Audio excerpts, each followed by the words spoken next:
La première fois que je l'ai rencontré, c'était au quartier chinois de la ville de Java, dans les années 80. Il ne voulait pas qu'on révèle son nom ou son adresse. Alors, on l'appelait JD, Jacques la Dynamo. Il n'était qu'un simple guérisseur, disait-il, mais il avait cette capacité à produire une énergie puissante à partir de son corps, qu'il communiquait ensuite à ses patients. Parfois, il utilise des aiguilles, parfois juste ses mains. Il appelle cette énergie le Chi, une énergie si puissante qui fait appel à un assistant pour tenir les jambes des patients. Nous l'avions suivi durant des années dans ses tournées de guérison dans la ville de Java. Il refusait d'être filmé.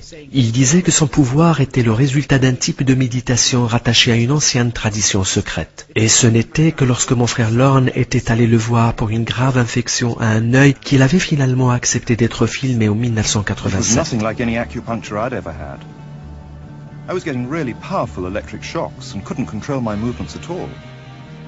Yin yang, positive and negative, and my positive from here and my negative from here, and we meet together, this can get like electricity.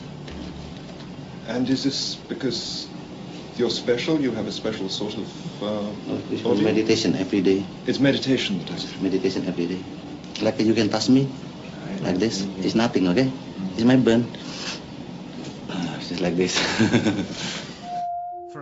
Notre preneuse de son a elle aussi eu droit au choc électrique.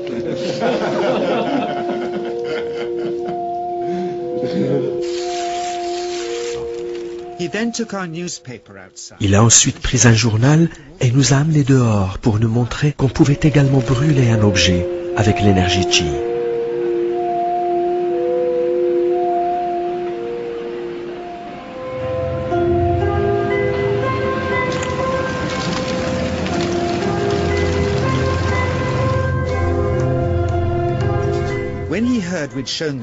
Lorsqu'il a appris que nous allions montrer ce film en public, il était très contrarié et il a refusé de nous recevoir de nouveau, malgré nos nombreuses tentatives. Après quelques années, nous commencions à désespérer de le revoir un jour. Mon frère Lorne ne l'a plus revu, car en 1997, il était déjà mort, quand je me suis de nouveau retrouvé avec JD, et c'était mon tour cette fois-ci d'être traité pour un problème dur. Ce n'était pourtant pas la raison pour laquelle j'étais allé le voir. C'était en effet lui qui m'invitait cette fois-ci, car il avait des choses importantes à me dire. Il revenait d'un voyage de 2 ans où il était allé méditer en solitaire dans les fins fonds de Bornéo. Il pensait que l'histoire de l'humanité avait connu de grands changements et que l'ancienne sagesse avait tendance à disparaître. Il m'avait donc appelé pour le filmer, mais juste ce qu'il faut, histoire de nous rappeler que nous avons tous des pouvoirs insoupçonnés en nous et que lui-même n'avait rien de particulier si ce n'est le fait qu'il s'était entraîné à être en éveil. En tenant le patient, Joe, le caméraman, a dû utiliser tout son poids pour rester à son contact. L'énergie Chi était si forte qu'elle le repoussait. JD semblait pouvoir contrôler l'amplitude de son Chi, à la manière d'un variateur de lumière. Le Chi provoquait des réactions incontrôlables chez ses patients ainsi que chez les personnes qui les tenaient.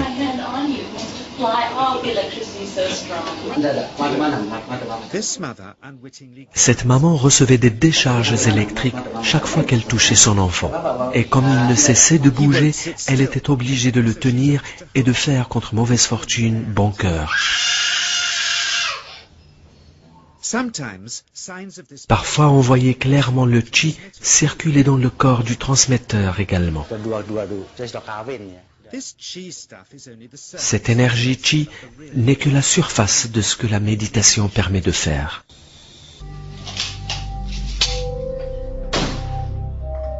Le fait de projeter le Chi dans la paume de la main peut également servir à résister à des balles en plomb, dit-il.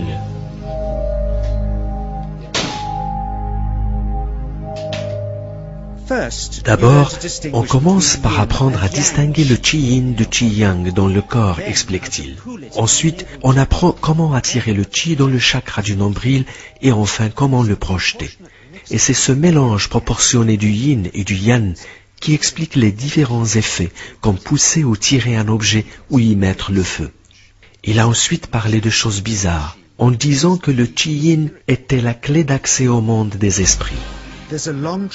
Il existe une longue tradition en Indonésie qui voudrait que les poignards soient habités par des esprits. Les gens les apportent ici pour voir s'ils dansent.